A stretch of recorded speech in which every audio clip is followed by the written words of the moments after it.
Students with emotional or behavioral disorders, when compared to their classroom peers, often have lower grades and a more negative view of school, according to Vines 2017.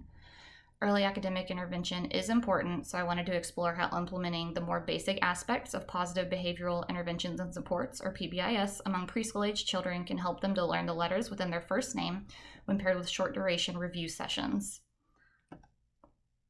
Learning a new skill or concept can be a frustrating task, and preschool-age children lack the self-regulation and behavior management skills necessary to handle more intense emotions like frustration in a positive manner.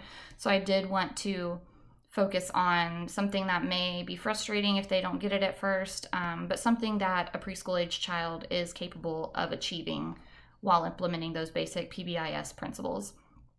My selected target behavior and skills for the study is that the students in the intervention group will be able to successfully and accurately identify 5 of the letters within their own first name with support in 4 out of 5 letter naming assessments. Additionally, I would like to investigate the use of positive behavioral interventions and supports and how that can impact learning outcomes by stating 4 short, easy to remember rules before implementing any intervention activities when meeting with participants, as well as provide reminders to stay on task to all participants during the interventions. So I want to provide just reminders to the class as a whole, or to the group as a whole, rather than doing like that next level individualized intervention for children. To collect my baseline data, I provided each parent with their child's first name printed in all capital letters on a sheet of paper and asked that they point to each letter and ask the child if they know what that letter is. If the child doesn't know the letter or guesses incorrectly, the parent would tell them the name of the correct name of the letter and move on to the next one. If the child guesses the letter correctly, the parent should say, "Great job, that's correct," and repeat the letter name and move on to the next letter. This was done around the same time each evening, and each parent, they let me FaceTime with them while they were asking their children to identify these letters for 5 consecutive days. After the baseline data collection period, I asked the parents to continue to review the letters of their child's first name for 4 days per week, but they didn't have to FaceTime me or collect data on what was guessed wrong or right, just confirming that they were reviewing the letters 4 days a week.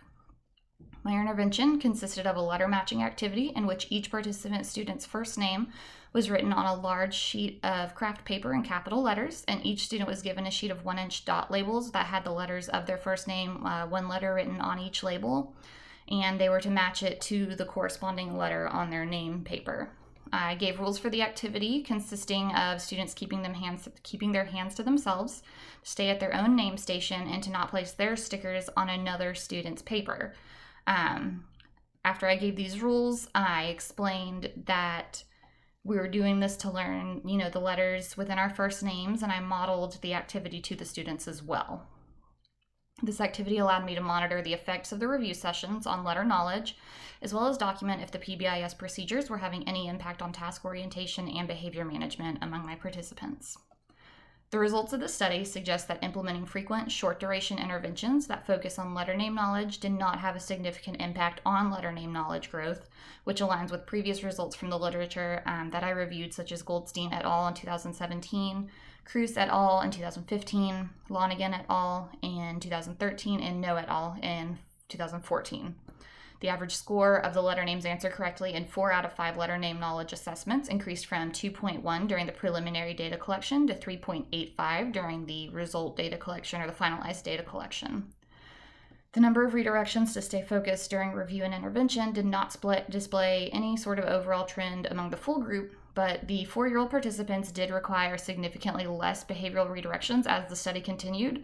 And the 3-year-old students, I had 2 3-year-old and 2 4-year-old preschool students, and the 3-year-olds actually required almost double the number of interventions during the second intervention activity, or double the number of redirections during the second intervention activity than they did the first, whereas the 4-year-old students actually showed a significant decrease in the number of redirections.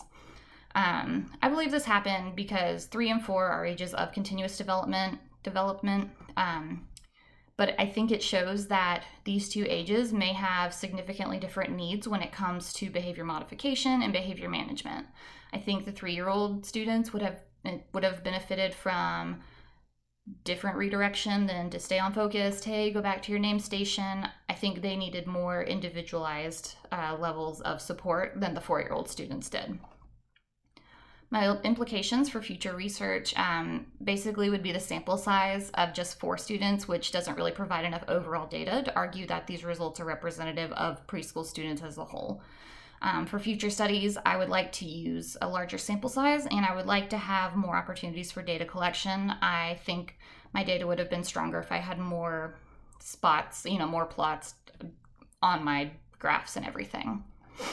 By giving this study more reliability, it can definitely better support the decision of whether or not this kind of intervention would be useful for students in a preschool setting.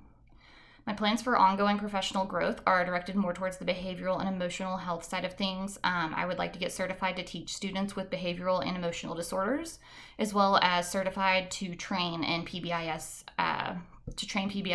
and implement that in more public school settings. Thank you.